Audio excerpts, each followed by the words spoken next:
Hello, everybody. I am Varfish, and this is a PowerPoint presentation about the Velvet Book Tabletop RPG.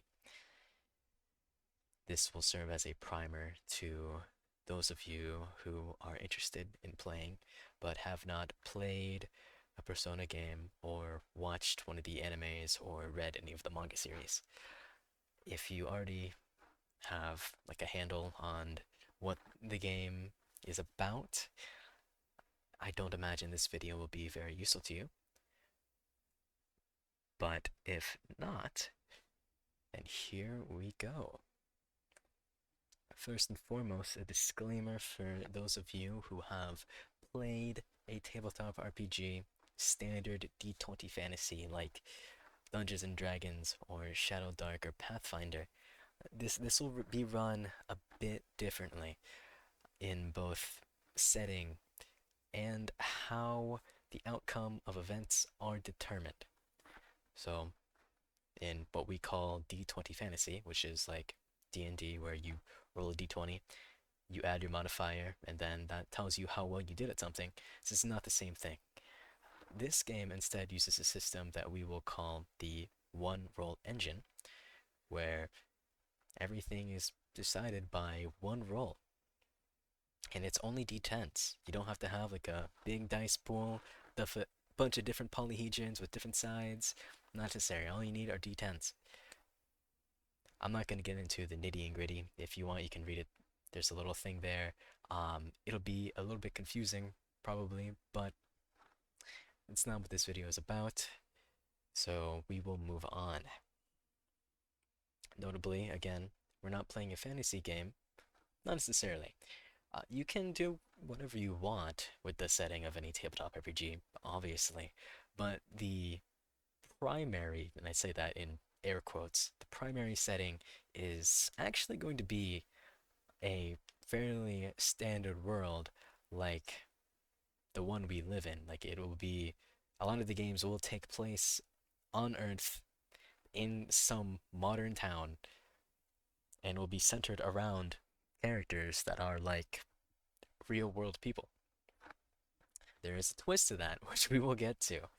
But again, this is already a pretty big departure from normal D20 fantasy because we're not in a fantasy world with like elves and whatnot. And you can have that if you want, but most of the time that won't be your experience. I would ask your GM what their setting is like. They will tell you more, but don't go in with any preconceived notion about the type of game you'll be playing because it will be different, most likely. Again, consult your GM. So, the main draw of playing a game like the Velvet Book is that the character you will be playing, again, 9 times out of 10, a normal human person, will have a access to a power called the persona. So, if you've ever wondered what it's like to have another voice in your head, another embodiment of your personality, that is a persona, and it is a manifestation, usually taking the form of like some god or hero or some monster that kind of functions like a stand. If you've ever watched JoJo's Bizarre Adventure, I've never watched JoJo's, but I see the comparison a lot, where like you get like a big like shadowy dude that can do really cool magic stuff. Same deal. So this manifestation of your psyche will protect you and will be the primary way in which you do combat in the Velvet Book. So that means your human character will basically just be commanding this big, awesome mythical hero guy that hopefully has a really cool design that you've made yourself, and that'll be the main way that you fight monsters in this game because this is like D&D. There's a lot of monster fighting in this game, and we will talk more about that here. So, the bulk of the combat in the Velvet Book will take place in a second world, distinct from the one that the human character is from. So, for example, let's say My human character's name is Jimmy. He is a salaryman. He works in an office. It's a paperclip company. The fights won't be happening in the town surrounding this paperclip company, and Jimmy won't be, fighting with his fists against his enemies. No, the majority of the fights will be done with your persona. So this manifestation of your psyche that has access to righteous elemental fury and can deal mighty physical blows. And the location, the locale, will be in a secondary world. The specifics can get kind of broad here. Like, I can't really narrow it down. I would ask your GM what the second world is like, and sometimes they might not even tell you because they want it to be a surprise. But for example, in the game Persona 4, the secondary world is the inside of a TV. I'm not gonna say any more than that, but as it's they can be kind of wacky sometimes. So in this secondary world, there are entities called shadows. Um, they're not necessarily always going to be built the same in terms of like motivation, like what they're doing, what their MO is, but they are your standard bad guys for the Velvet Book, and you will spend the majority of combat time fighting these. I have an example one here. This is like the stock shadow from Persona 3 and 4.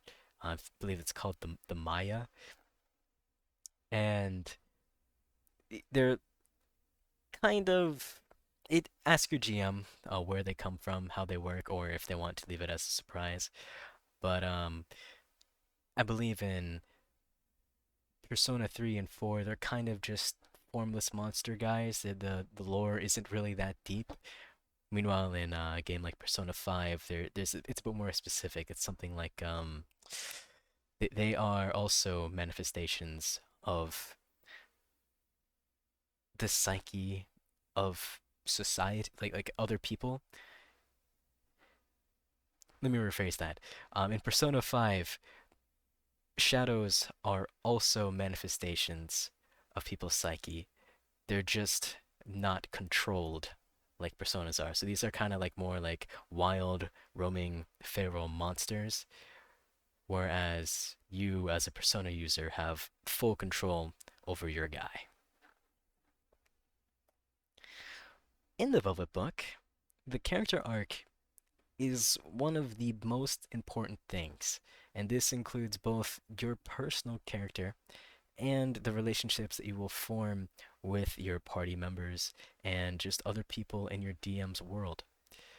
The game is about this. There is a system where your character benefits numerically from progressing through their character arc. In character creation, you kind of pick like what your character's archetype is. This is called your Arcana route. I'm not going to get super in depth with this, but you just choose your character's archetype. So if I'm playing like a fiery sportsman go-getter, I'm going to choose the chariot because they're kind of predisposed to being fighty sportsman like people.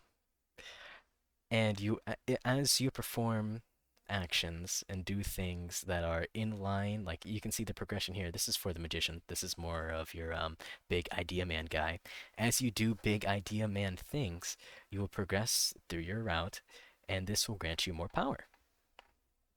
So naturally, as when you make a character, they should be very much so open to growth. You want to be able to explore the complexities of their personality, like what drives them, what their ambitions are, and the relationships with other people, because this also has tangible gameplay benefits. Won't be getting into it here, but it's there. So I would say, again, unlike other role-playing games you may have played in the past, there is like tangible benefit to doing good roleplay. So good roleplay should be kind of a focus. I wouldn't worry about, trying to get a really good build going, I would worry about trying to find how your character will like function narratively. Like, will it be satisfying? Will you enjoy playing this character? Because you should be attached and you should be really happy to see your character grow because that is what the game is about. Besides wielding a magical god monster persona and beating up monsters with it. That's about it, to be honest. Um, Anything else I'd be talking about would be getting more into like the actual rules and how they work.